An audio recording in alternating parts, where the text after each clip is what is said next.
Hello, today I'm covering a program I wrote called Digit Ones. This program asks the user for an integer and then counts the number of ones that are in the binary representation for the given integer.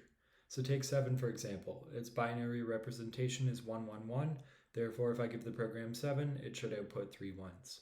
It does not count the number of zeros if there are any, and it's not a super useful program, but it contains if statements, a while loop, input from the user, and error handling. To save time, I already wrote the program, and I'm going to walk through it line by line. Starting from the top, we have 2 header files that we want to include, standard IO and standard lib. The first is needed because we are dealing with input and output, and the second is needed because what we are returning, which I will explain soon. All of our code is being done in the main function. Hopefully soon I'll have a video out that deals with more than one function. I left argv and argc parameters in there, but this code will work with or without them. And we begin by declaring 3 variables, count, value, and RTN. RTN I just used to represent return. Return's a keyword in C, so you can't use it as a variable name. And they're all integers, therefore they must be whole numbers. Count we are setting to 0, and the other 2 we are leaving uninitialized. We are not initializing them because we do not currently know what their values are. They're going to depend on the input from the user. Next, we ask the user to input a number, and then we call scanf, which is a function included in the standard IO library. It will scan the line feed on the terminal for an integer. If you watched the last video, I explained the use of placeholders in the print function, and here we use placeholders with the scan function. %d means we are scanning for an integer. You can also scan for other data types. For example, if we wanted to scan for a string, we would write %s here. It's annoying that the placeholder for integers isn't %i. I'm not sure why that is, but just try to remember that integers use %d because it comes up a lot. So scanf is going to scan the line feed in the terminal, looking for the data type that we requested. Once scanf retrieves the correct data type from the user, in this case an integer, it will assign that value to a variable. We tell scanf what variable to assign the value to by putting the address of the variable after the comma and inside the function's brackets. Pretty much the opposite of the print statement. We are saying that we want the integer to be assigned to our variable called value, and the ampersand in front of value means the address of value. Therefore, scanf will look for this address in memory and assign whatever integer that the user enters to it. So if the user enters 7, then the variable we're calling value will be initialized to 7 after the scan function executes. This is why I left value uninitialized at the start of the program. We knew we needed a value to work with, but we don't know what that value will be until we retrieve it from the user. All variables in our programs have memory addresses, but up until now we have not had to deal with any, and luckily scanf does most of the hard stuff for us. You should just try to remember that you need to let scanf know where your variable is in memory, and you do that by prefixing the variable name with an ampersand. It's also important to note if a value is entered that is not an integer, like a double or a string, scanf will not assign anything to our variable. Scanf can also scan for more than one value at a time. We could scan for 3 integers if we wanted to, as long as we have 3 variables after the comma. Variables will be assigned to values based on their order. In other words, the first integer it finds will be assigned to the first variable after the comma, and so on. When learning C, scanf can be a difficult function to get used to, and I find it helps to play around with the code and just practice scanning for different data types and printing them back out. Now you might be wondering why we have the scanf function set to RTN, and this is because we want to make sure that the user entered an integer before we try to count the number of ones in the binary representation. It's no use to run the program if the value we take in cannot be converted to binary, such as a string or a character data type.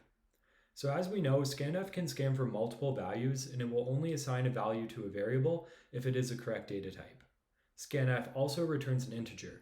Now you're not required to use this integer, and a lot of the times you'll see scanf not assigned to a variable. But like I said, scanf does return integer, and the integer is the number of values it's successfully read in from the command line. This is really useful for error handling. If the user entered a double or a string, scanf is going to return 0 because it did not successfully read an integer, which is what we are asking it to do by providing it with the %d placeholder. RTN will be initialized to whatever scanf returns, so if it is anything other than a 1, then it means we did not get an integer from the user, and this is what the if statement here is looking for. Also, if a user enters multiple integers, scanf will just grab the first one and assign it to our variable value, and the rest will be ignored. Basically, this block of code says if RTN does not equal 1, then print did not receive an integer and return exit failure. All return exit failure means is return the value 1. And if you remember from the last video, this is what we do when we have an issue and we do not want to execute any more lines of code. The reason I use exit failure as opposed to just returning the number 1 is because it's more intuitive. I find myself often forgetting whether 1 means failure or success, and the standard library that we included at the top lets us use these keywords. As you might have guessed, returning exit success is the same as returning 0. Both of them I find just makes your code easier to read. Now we're at the part of the program that actually counts the ones. There's probably a lot of ways to do this, but how I did it is by creating a loop that will execute as long as value, which is integer we got from the user, does not equal 0. During each iteration of this while loop, it will reach an if statement and check if value mod 2 equals 1. The percent sign when not enclosed in quotation marks means modulo operator, or mod for short. So yeah, try not to get it confused with the placeholders that we used above. If you're not familiar with the mod operator, all it means is the remainder of a division, but this explanation causes some confusion when you see the results of certain mod operations. So I think it will make more sense if I explain how mod is calculated. If you have a good understanding of mod, just skip over this. So take 7 mod 2 for example. 2 can fit into 7 3 times, and there will be 1 left over, which is our remainder, and this is the answer to 7 mod 2. However, when we try 1 mod 2, the answer is actually 1, not 0. So instead of thinking of mod as remainder from division, try using these 3 steps instead.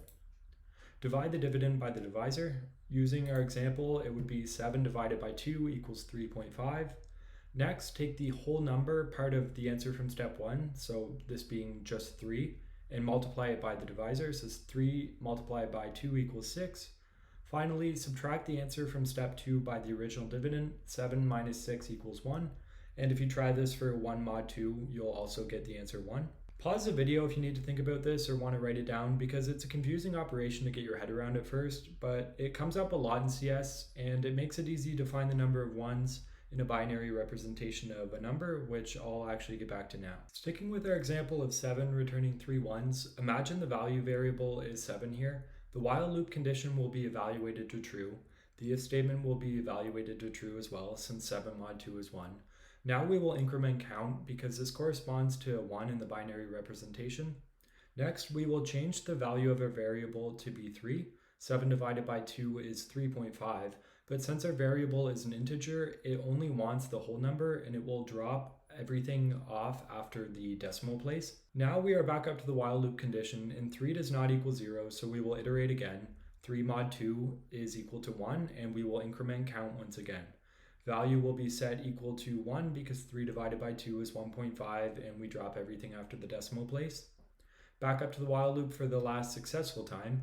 1 does not equal 0, 1 mod 2 does equal 1, and count is incremented to a total of 3. Value is set to 0 since 1 divided by 2 is 0.5.